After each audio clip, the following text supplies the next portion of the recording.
kapuso, si Kanilya, isang pagpapatunay na ang kahirapan ng buhay ay hindi hadlang para tayo ay gumanda ang buhay. Imagine ninyo, dati nakatakboy. Eto na, nag-aaral, nagtatrabaho pagdating sa gabi. Pagdating ng weekend, nangangalakal. Pero ngayon, si Rani, milyonaryo na! Isang bata na minsan ay nangarap. Pangarap na makatapos ng pag-aaral at gumanda ang takbo ng kanilang buhay. Yan si Rani Pontanilla. Tubong Pangasinan at lumaki sa Cubao. Paglalabada ang trabaho ng kanyang nanay at jeepney driver naman ang kanyang ama. Doon pinagkakasya ng kanyang magulang ang pantusto sa kanilang buong pamilya. Kaya naisipan ni Rani na tulungan ang kanyang magulang sa pagtatrabaho. Sa araw ay nag-aaral si Rani at sa hapon at gabi ay nagtitinda siya ng balot. Naalala ko nung kabataan ko pa. Si nanay isang labandera, si tatay naman ay dating jeepney driver na nabubuhay pa siya.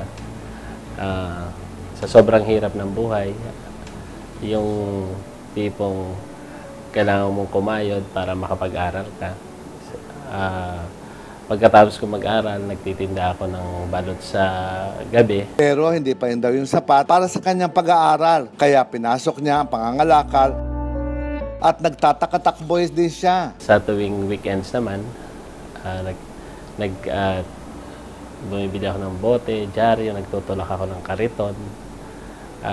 Sobrang hirap, ranas na ranas ko yung time na minsan kahit anong pagod, anong puyat, talagang kailangan mo lumaban sa buhay.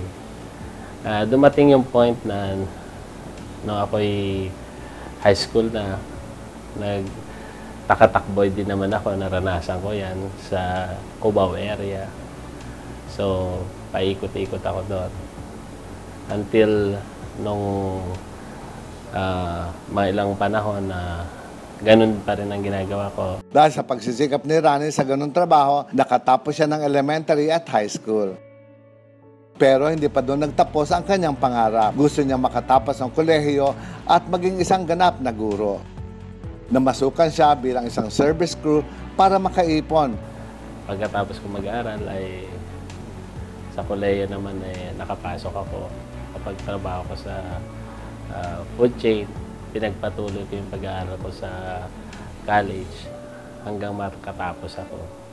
At nakatapos ako ay naging isa akong teacher.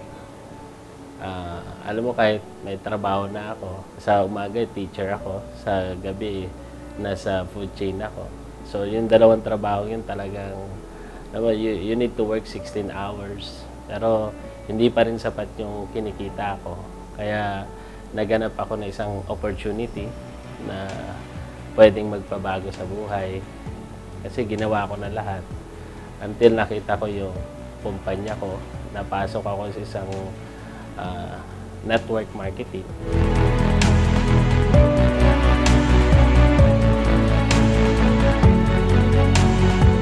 Tuloy-tuloy pa rin ang pagsisikap ni Rani hanggang sa nagkaroon na siya ng sariling pamilya.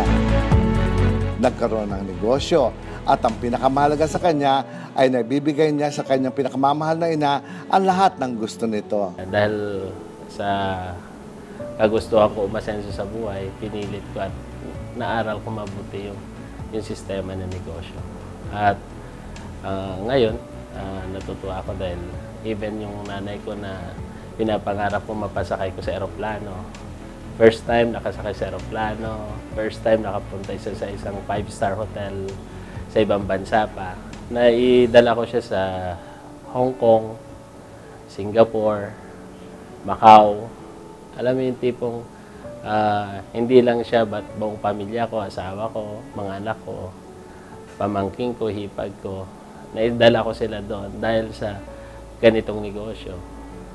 At ngayon, naipatayo ko na yung mga bahay na paupahan ko sa Antipolo area. Nakakatuwa lang guys kasi may opportunity palang ganito na pwede magpabago ng buhay. Nagkaroon ng condominium, nakabili ng lupa at pinatayuan at ito'y kanyang pinaupahan. At nagkaroon din ng magandang tahanan. Kasama ko yung buong pamilya ko dito sa negosyo ko. At naging top 50 ako worldwide na isang company ito na ang sarap pala yung mag-i-inspire ka na ng mga tao na dumaan sa hirap, na alam mo yung tipong nagbibigay ka sa kanila ng kumbaga inspirasyon. Dati ang sasakyan ay pangarap lamang sa kanya. Ngayon, may sarili na. At ang mas bongga pa dito, nalibot lang naman niya ang buong Asya.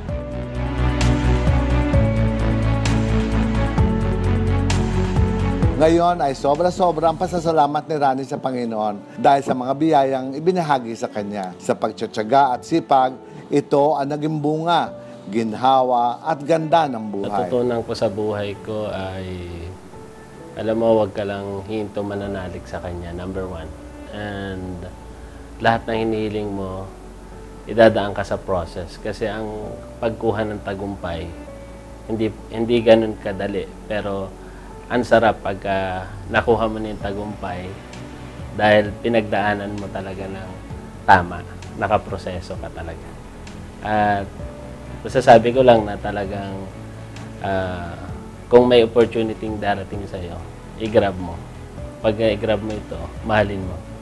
At pag minahal mo ito ng todo-todo, sisiguraduhin ko sa iyo, darating yung time na makukuha mo rin lahat ng gusto mo sa buhay. Rani, congratulations. Saludo ako sa iyo.